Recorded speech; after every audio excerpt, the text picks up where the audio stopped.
The following is a presentation of the Belly Up Sports Media Network. Here's what's cooking on the day's Sports Stove podcast. We are talking a wild finish at Kansas, Major League Baseball teams underachieving, and the latest call-ups as well. That's what's cooking on today's Sports Stove podcast. From Belly Up Sports and the Belly Up Podcast Network, you're listening to the Sports Stove podcast with your host, Vince Stover. Hey, good looking, what you got cooking? How's about cooking something up in me? Welcome into an all-new edition of the Sports Stove podcast presented by Righteous Felon Jerky. Join the flavor revolution at righteousfelon.com. Use the promo code STOVE15, STOVE15. You're going to get 15% off your purchases. Welcome into another Wednesday night edition of the Sports Stove podcast. I'm your host, Vince Stover, joined as I am every week by my dad, Dale Stover. Dad, how you doing? Doing good tonight. So anyhow, we'll see what's going on in the sports world here. Like I said, a lot of playoffs and was an exciting NASCAR race. And of course, baseball's in full swing and football. I kept up with it over the weekend. The Packers had their rookie mini camp. So I was very interested in seeing how that went. And so a lot still going on. You know, I was thinking today or yesterday, I don't remember when, I try to only think once a week, but how it's kind of that downtime for sports right now. Yes, there's stuff going on. There's playoffs and hockey and basketball. It just seems like when football's kind of dead, everything feels a little dead. And we'll feel that again in June when we get to only baseball, basically, end of June into July. So we'll see how that all shakes out. But I want to start today's program with NASCAR. A wild finish at Kansas this week left me sat there. I have not felt so bad for a racer in my life as I felt for Christopher Buescher this week. And man, coming down to the end, they crossed the checkered line, and everything on the TV says Chris Buescher won. And I looked at Katie, my wife, and I said, man, first win for Ford on the year. That was big. And then pretty quickly it shifted to, no, Kyle Larson is the winner. And I thought, my goodness, Buescher has to be just hating it right now. His team had already celebrated. They had to stop celebrating. I'm sure the manufacturer was ecstatic they finally got a win this year. And then just like that, ripped out from all the timings, the things that are automatically marked as the cars drive by, said Buescher was the winner. The timing was 0.000 difference between him and Kyle Larson, so a tie. And then the picture shows Larson just inches ahead of Chris Buescher at the end of the race. But an absolutely stellar race this weekend with a wild finish and a lot of confusion at first. It's all been pretty well cleared up now. But it was a fun finish. I was just heartbroken for Chris Buescher and his team because they were so happy when they thought they had won that race. Yeah, it was quite the finish. It was interesting. I watched the last part of the race, and there for a while, it seemed like they'd restart the race and go one lap and had a caution again. And then all of a sudden they finally went, 20, 30 laps, and we got near the end. Of course, anytime in NASCAR you get into the overtime, the green, white checker, then you kind of never know what's going to happen.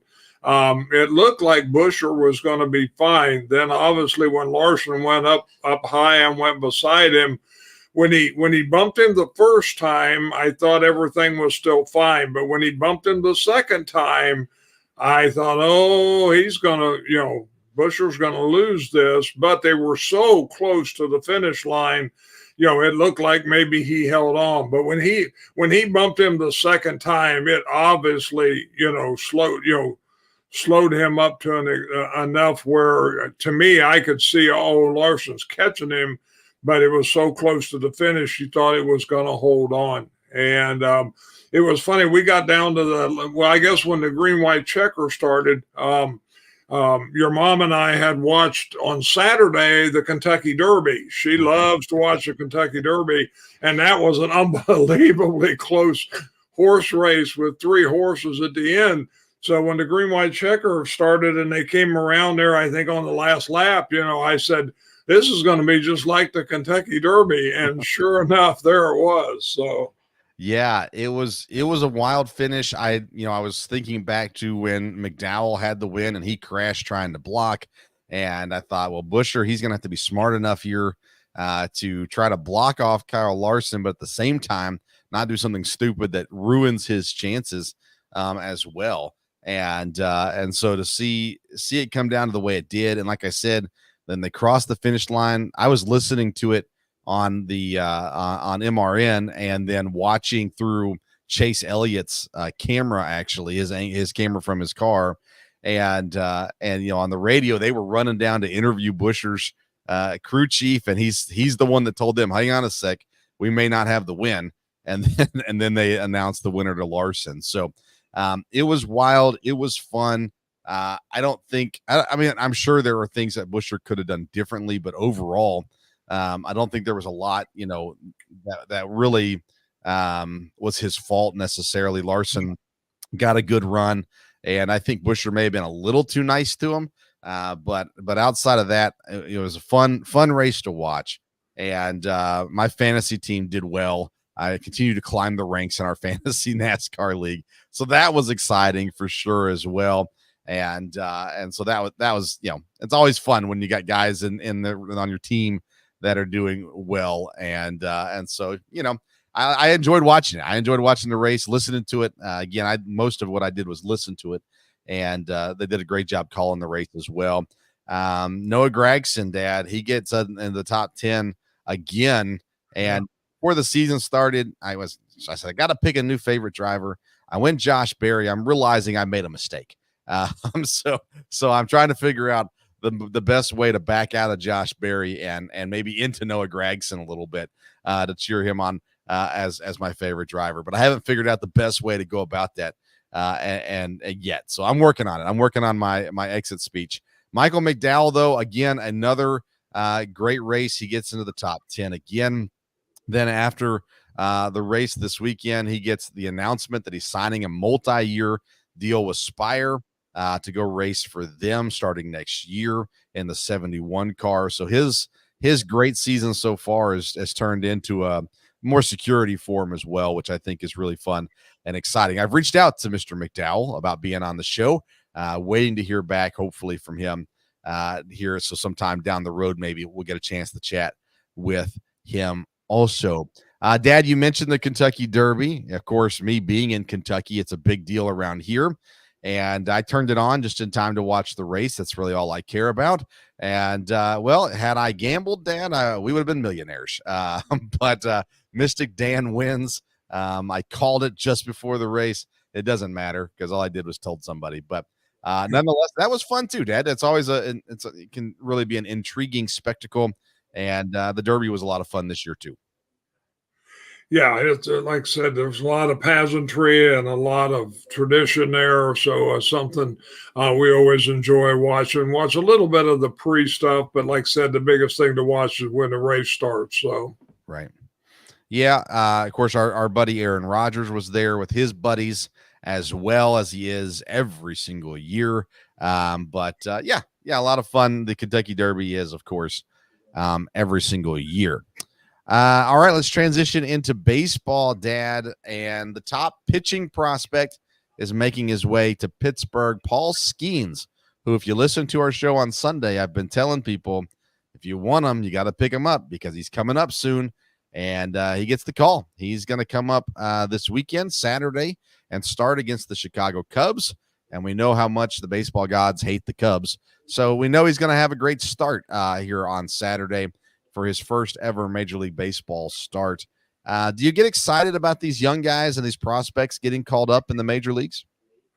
Yeah, it's always exciting to see that. So I try to keep up with that. I probably don't keep up with it as well as I should. I listen to, your baseball show that you do on Sunday night. So I kind of keep up if there's people coming up there. And, this year I did a little more preparation for the draft. So I saw a little bit more about prospects. But it's always exciting when they come up because you never know. Some years they come up and wow, there they are and they stick. Sometimes they're good for maybe a couple weeks or a month, and then it kind of levels off. They have to adjust to everything. So you just never know. And you've already had that this year. You had the one guy who was going to be phenomenal that got sent back down. A couple guys have stayed up and done well. And, I'm sure in the next couple months there'll be, some more guys come up there. I assume there's several guys doing good in the minor leagues right now that, and depends on the team too. So. Yeah, and this is the time of year for the call-ups, though. We saw Cleveland called up one of their top prospects this week in first baseman Manzardo. Skeens gets called up now. I'm still waiting on the Rays to call up their top prospect. But a lot of that's moving right now. And you're kind of, almost 2 months into the season, understanding kind of where you are as a team and who needs help and those sorts of things. The Pirates, who started off really good for the first week, have fallen off the cliff since then. And, they're still a half game behind the Reds, and we know how bad the Reds are. So that's where I want to start is the National League Central.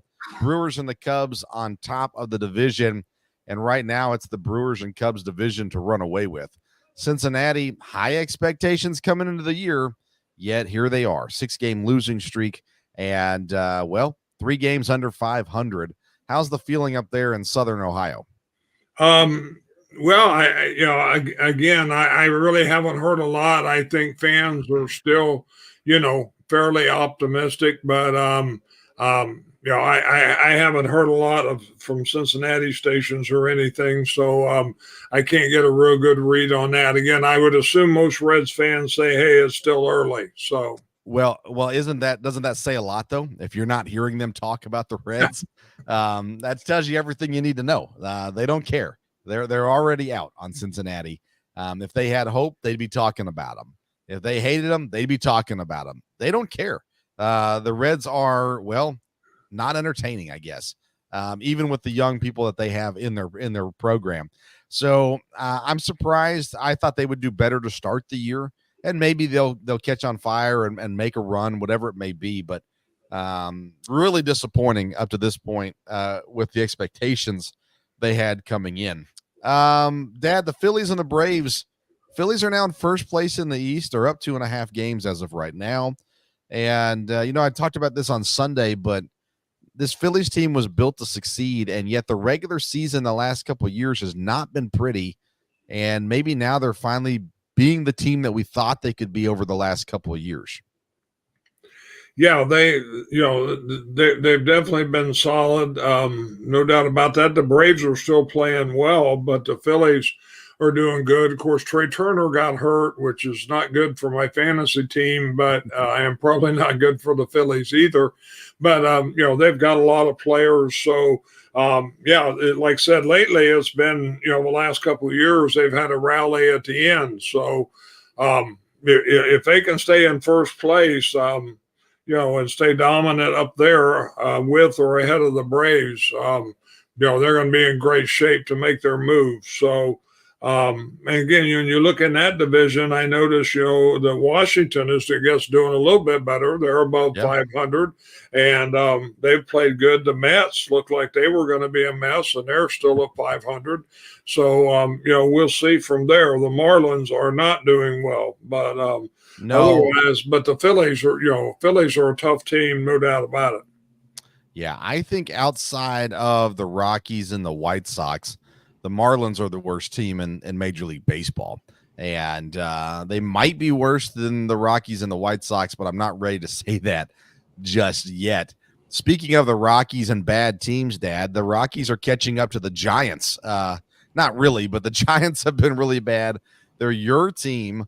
and you were pretty high on them coming into this year. You thought they were gonna be in contention this year, at least in the West. Yeah, well, we'll see how it goes from there. Again, they are under 500 now and not playing well. They're 3-7 in the last 10, so they have struggled a little bit there. The only good thing to look at for the Giants is the division is not as strong as it has been in other years. The Dodgers aren't even necessarily running away with it, and the other teams are all within range. So, we'll see how it goes. Yeah, I'm not sure that I agree with you on that. I think the Dodgers are running away with it. They're 6.5 games up right now on the 500 Padres.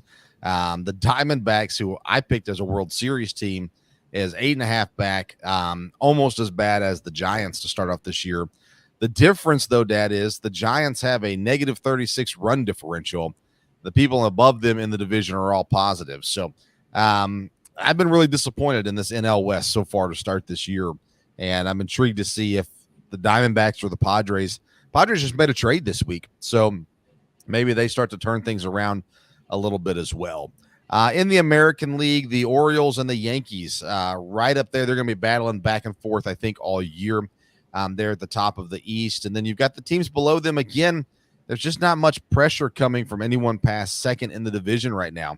The Red Sox, they're above 500, but they're still 4.5 games back. The Rays are above 500, but they're still 5 games back. So, and the Blue Jays, how disappointing are the Toronto Blue Jays this year? I mean, they've got the roster on paper to be really good. Vlad Guerrero hasn't been good. The pitching has not been as advertised, and the Blue Jays sit in last place right now in the AL East. Yeah, the Blue Jays have been a big disappointment. Like I said, we thought it'd be right in there, and probably Boston and Tampa would be at the bottom. Boston has played better again, but I think Baltimore is just a really, really good team. And, of course, the Yankees have a lot of talent. But I think Baltimore is just going to be a tough team all year long from there. But, yeah, the Blue Jays, like you said, you look on paper, you look at the talent they have. And again, they've got enough talent that, that division still could be, pretty good all the way down the line, but it has been disappointing so far. And even from a fantasy standpoint, they have not done as well players there as you would hope. So, yeah, I think outside of Houston, Toronto's the most disappointing team this year. Now we'll get to Houston in a minute, so let's not talk about them yet. But I mean, that just kind of shows you how disappointing this team is. Again, a really good pitching staff on paper and a pretty loaded lineup for the most part. They've got some weaknesses coming into the year, but overall on paper, it looks like they should have a really strong lineup. They haven't been able to do it. As a matter of fact, they have a worse record than everybody but the White Sox in the AL Central Division. And I don't look at the Central Division and think a bunch of strong teams, but Cleveland's in first. Kansas City's right behind them. Minnesota's right there in the race, and Detroit is still respectable at 19-18, even though they've kind of cooled off since their hot start as well this year. But the Guardians, I thought maybe they would run away with the division, but the Royals and Twins are right there in reach.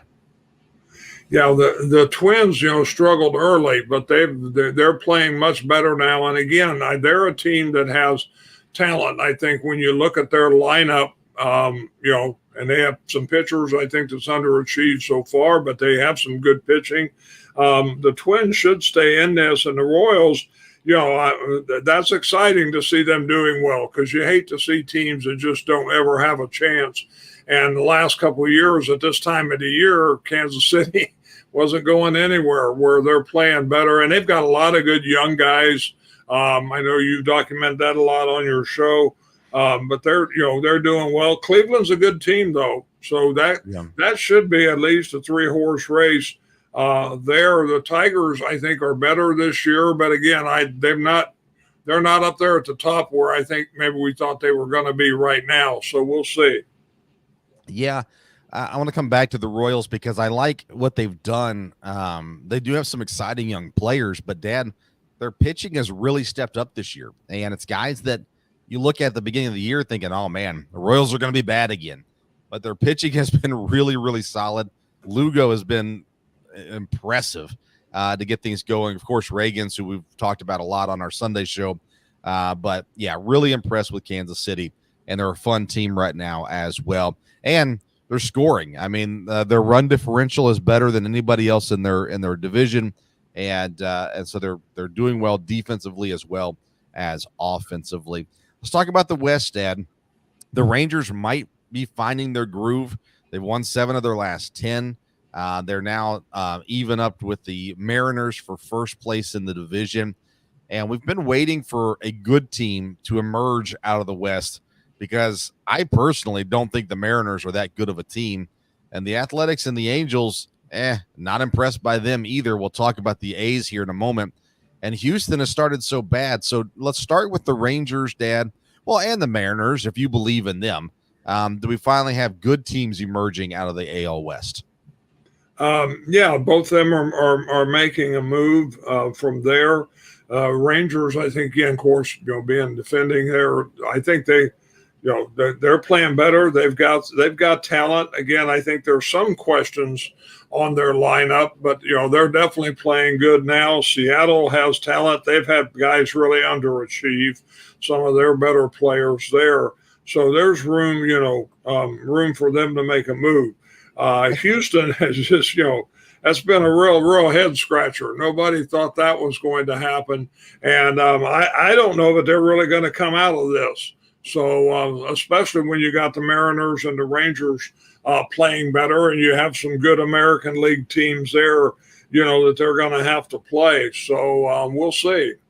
So the Mariners have been saved by their pitching. Again, their pitching has been really solid here, especially as of late. They've only allowed 120 runs this season, which I think is the best in the league. I'm scrolling real quick to see. But yeah, that's the best in the league. So they've allowed the least amount of runs so far this season of anyone. Now, that being said, their offense has been bad. So they're one of the worst scoring teams in the league too. So I don't think that's going to hold. The Rangers, on the other hand, they still have room to get healthy. Max Scherzer will be back in the summer.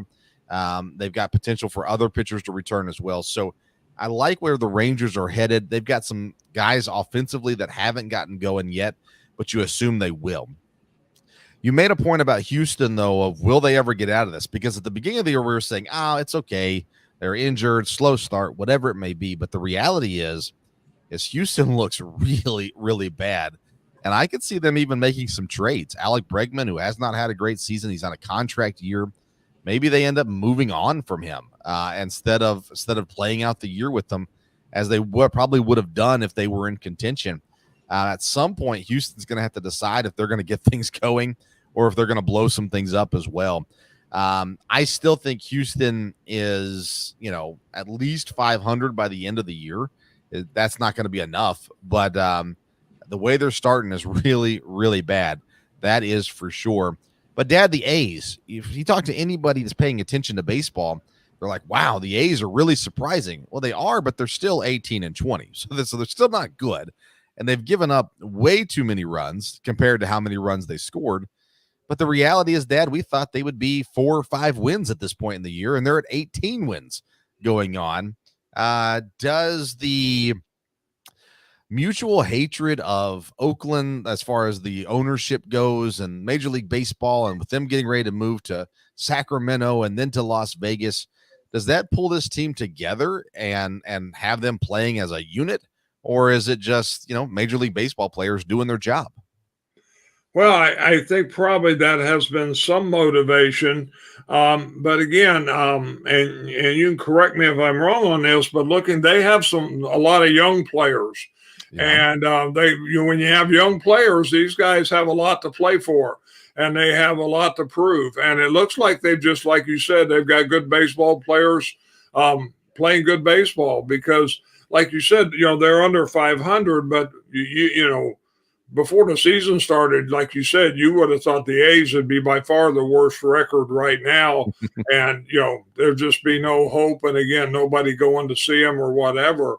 Of course, now in Sacramento, they're probably drawing good crowds because they don't have a big stadium or anything there. But yeah, the fact they're moving around like they are and everything, and the fact that they've kept playing well. Now, whether that'll continue or not, I don't know. The Angels were looking a little better early in the year, but that's fallen off again now. And like I said, but the fact that the Astros are playing bad changes the whole look in that division. So, rather normally you would say this time of the year, okay, it's the A's and the Angels at the bottom and there's no hope. Well, they're not at the bottom. So, we'll see from there. I think it's exciting, though, teams, if the Angels or if the A's can play better and you have teams like the Royals playing better, that's all good for baseball and everything, I think. Yeah. I mean, maybe. The Angels took a hit with Mike Trout going down. That's going to hurt them, I think, a lot because they weren't really good, and he was what held them, well, not even above water. So the Angels will continue to fall, which will help the Astros out a little bit as well. Again, the Astros need to get healthy, and I'm not sure when they're going to do that, but that's really what they need to focus on right now, and they need some guys to figure out how to play baseball again, or they're going to be in a whole lot of trouble really, really fast. All right. Anything else baseball related that we need to talk about? No, like I said, it's been, an interesting year so far. And it looks like I said, to me, it looks like the parity is a little bit better, at least it is right now. And, if a couple teams can kind of stay in it, and maybe a couple teams, maybe the Pirates can play better, and rally or whatever there, that would be good. Like I said, man, you're shaking your head. That may very well not happen, but we will see.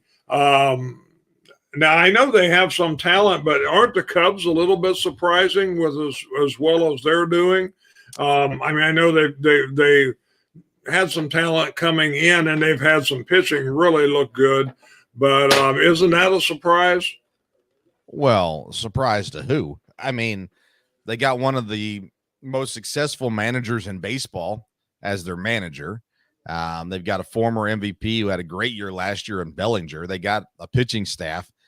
No, I think that they're supposed to be at the top of the division. Really coming into it, everybody said it was going to be between the Cubs and the Reds in that division, and most people had picked the Cubs to win the division. So, no, I don't think it's surprising. You just listen to me talk, and I'm so negative on Craig Counsell now that I may have molded your brain a little bit. But no, I don't think it's surprising, Dad. I think they're actually doing what most people thought they would do. Gotcha. Well, we'll see. For long, we'll be to the All-Star break, and then we'll see where we're at. So, yeah. And I'm interested to see again. I think we're going to see some trades this year of some bigger, bigger named guys that are coming up on contracts or things like that as well. I think you're going to see some big swings this year when it comes to trades as well. All right, Dad, let's do our 60 seconds of hockey. The NHL playoffs are continuing to roll along. They're in round 2 of the NHL playoffs. I have not watched a lick of hockey this year. So, Dad, give us an update on what's going on in the NHL. Well, I've watched a little bit. Of course, the Predators went out of it, but I've still been watching some games. The Rangers are up 2-0 on Carolina, and they looked really, really good so far. Colorado is up 1-0 on Dallas, and that should be a good series. Boston won and won bigs. They're up 1-0 on Florida. And again, that could be a good series, but Boston's played well. And then Edmonton and Vancouver, that series starts tonight. So, we're early on here. They did have the lottery last night for the draft, and San Jose, the team with the worst record, gets the first pick. So that worked out good. And the Blackhawks, who had the first pick last year, have either the second or third pick this year. So we'll see if I can help them out at all. As a Predator fan, it's just so sad when the Blackhawks are struggling. But anyhow, is there a clear-cut number 1 pick this year? I honestly haven't kept up with it. I should know that, but before long we'll start looking at the draft. Usually there is. But I honestly don't know that. So I would just be guessing if I said. Yeah, I haven't heard. I mean, usually when there's that guy, you hear about him, and we've had some of those in the past. Have not heard much about him this year at least as well. So there's that. NBA wise, the NBA playoffs are also in the second round, the conference semifinals. Dad, I look through the playoffs right now, and I just see Kentucky player after Kentucky player after Kentucky player. Well, that's not totally true, but I love the Oklahoma City Thunder right now. I'm not a Thunder fan, but Shai Gilgeous-Alexander is a lot of fun to watch. They got a bunch of young guys there. They're a smaller team. They're up 1-0 on the Mavericks. Timberwolves up 2-0 on the Nuggets. That's a pretty big deal. Then the Pacers are catching up to the Knicks in game number 2. The Knicks game one. They're playing right now. And Dad, your Boston Celtics. I mean, I know this roster up and down. You know the whole coaching staff, the training staff. You have been dialed in all year on your Boston Celtics. How is Robert Parrish doing in these playoffs? They're up 1-0 over Cleveland. They should walk through this series, Dad. Boston really is the best team, it seems like, currently in the playoffs. Yes. Well, hopefully they will. As I was looking again, I obviously do not keep up with the NBA a whole lot. The team that surprised me, I guess I didn't know this year they were good, but it looks like so the Timberwolves, do they have a good shot here? I was surprised to see them doing well. Most people were kind of negative on the Wolves. I mean, they're the third seed, so they've had a good year. They've got a weird setup with Rudy Gobert and Karl Anthony Towns. It's just kind of an odd. I mean, they're different kind of players, but just a different kind of setup. But Anthony Edwards is so fun to watch. He's an incredible basketball player. And they're kind of the hot team right now. It feels like they've got a lot of momentum, a lot of energy coming from that team right now. Denver is, in my opinion, a really good team. Obviously, they won the championship last year, but they don't look good here in round number 2. They looked fine in round 1, but not good here so far. Now, granted, that can turn around pretty quick. I mean, a win in game 3 would do a lot for them. But right now, the Timberwolves look definitely very good. They got a ton of talent there, of course. But I'm intrigued. I'm intrigued to see the conference finals. And if it's the Thunder and the Timberwolves, my goodness, how exciting would that be? Two teams that you have not seen sitting there in that spot. So that'll be a lot of fun to watch. As far as the Eastern Conference goes, Dan, everyone with basketball history thinks it's fun when the Knicks are good. That being said, Jalen Brunson is a star, but he's not a superstar in my opinion. And I just think that you're looking at the Celtics just walking through the East this year. And maybe walking through all the way to the championship because I don't know. They just look better than everybody else. But we're seeing stars emerge in the NBA, Dad, because remember LeBron, Kevin Durant, Giannis, all these guys were out in the first round. And so now you got the new guys, Anthony Edwards, Shai Gilgeous-Alexander, even Jalen Brunson, Jason Tatum, who's been around for a little while. Those guys are there, but really if the Nuggets get knocked out, you're really establishing new superstars in the NBA throughout the rest of this playoff round as well. So entertaining. I don't watch a lot of the NBA, but when it's on and I got nothing else to do, especially in the playoffs, I like to turn it on as well. So we'll see. We'll keep cheering for your Celtics. See how that breaks down as well. All right, Dad. What else we got? Now, Kevin Wilson disagrees with me. He says Brunson has arrived as superstar status. I think he has arrived in Knicks fans' eyes in that range, but I would still argue he needs 2 more rounds of playoff wins to get him there. But that's just my opinion.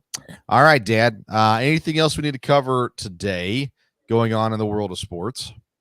No, I think that's about got it for now. Like you said, we'll keep up with baseball and see if some of these teams that are new, up and coming teams who have not been good can hang in there, the Nationals and other teams like that. And we'll see if the Reds continue to plummet like you predict that they will. And we'll keep up with the Council curse. So a lot going on in baseball. So there is indeed. I'm hoping in the next couple of weeks for us to have some guests, some NBA or NFL tryout guys. Hoping Logan Blake will come join us for a show on a Wednesday night to talk about his experience in the Packers mini camp. And I believe he's headed to New Orleans for their mini camp now. And so we're going to see if we can get him on the chat with us and kind of just talk through that experience of he was an NAIA linebacker, transferred to Division I AA team, and then gets an opportunity to try out in Green Bay and New Orleans. So we'll chat with him hopefully in the coming days as well. And we're working to get on, like I said, Michael McDowell. We're working on some other guys too. Working to get some guests on in the coming days. Now, Sunday night, we continue the Sports Stove Fantasy Baseball Show live at 8 o'clock. That's on Mother's Day. And so tune in for that.